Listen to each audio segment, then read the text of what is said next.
Technologies IPO பற்றி பார்க்க போகிறோம். ஸோ அது என்ன ப்ரைஸில் வந்து கொடுக்க போகிறாங்க, அதோட மொத்தம் ஃபண்ட் ரைஸ் பண்ணுறது எவ்வளோ, எல்லா டீட்டெயிலுமே நம்ம வீடியோவில் பார்க்கலாம். நம்ம வீடியோவை ஃபஸ்ட்டு பார்க்குறீங்க அப்படின்னா சப்ஸ்கிரைப் பண்ணிவிடுங்க, மறக்காமல் லைக் பட்டனையும் ப்ரெஸ் பண்ணிவிடுங்க. சரி, ஓரியோ டெக்னாலஜிஸ் ஐபிஓ வந்து பார்த்திங்க அப்படின்னா ஆகஸ்ட் 21 வந்து ஓப்பன் ஆகிட்டு 23 வந்து க்ளோஸ் ஆகுது. எவ்வளோ ரைஸ் பண்ணுறாங்க அப்படின்னா 214 கோடி. ஸோ கொஞ்சம் கம்மி தான் இது. அதுக்கப்புறம் வந்து பார்த்திங்க அப்படின்னா நம்மளுக்கு ரீட்டைல் கோட்டா வந்து 35%, QIB 50%, HNI வந்து 15%. ஸோ ஓரியன் டெக்னாலஜிஸ் வந்து பார்த்திங்கன்னா ID based service, IT related service எல்லாம் வந்து ப்ரொவைட் பண்ணுறாங்க. இவங்களோட ஹெட் குவார்ட்டர்ஸ் வந்து பார்த்திங்கன்னா மும்பை, மகாராஷ்டிராவில் இருக்குது. 1997 வந்து கம்பெனி ஆரம்பிச்சிருக்காங்க. ஸோ இவங்க வந்து நல்ல ஒரு IT infrastructure, IT enabled services, cloud management services இதெல்லாம் வந்து ரொம்ப அட்வான்ஸாக வந்து யூஸ் பண்ணுறாங்க.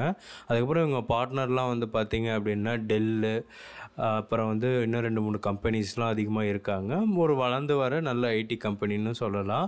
இவங்களோட ஃபினான்ஷியலும் வந்து பார்க்கும்போது நல்லாவே இருக்குது. இவங்க இந்த இஷ்யூ எதுக்காக பண்ணுறாங்க அப்படின்னா ஜென்ரல் கார்பரேட் பர்பஸ்க்காகவும் ஃபண்டு கொஞ்சம் ரைஸ் பண்ணுறதுக்காகவும் பண்ணுறாங்க ஃப்ரெண்ட்ஸ். ஓகேங்களா? ஸோ மொத்தமாக வந்து பார்த்திங்கன்னா 214 கோடி, ஃப்ரெஷ் இஷ்யூ வந்து பார்த்திங்கன்னா 120 கோடி கிட்ட கொடுக்குறாங்க. ஆஃபர் ஃபார் சேல் வந்து 94 கோடி கிட்ட கொடுக்குறாங்க ஃப்ரெண்ட்ஸ். இதோட ஐபிஓ ப்ரைஸ் பேண்ட் வந்து பார்த்திங்கன்னா 206 ரூபா. ஸோ மேக்ஸிமம் நீங்கள் 206 ரூபா அப்ளை பண்ணால் தான் கிடைக்க சான்சஸ் இருக்குது. இது வந்து குட்டி ஐபிஓ.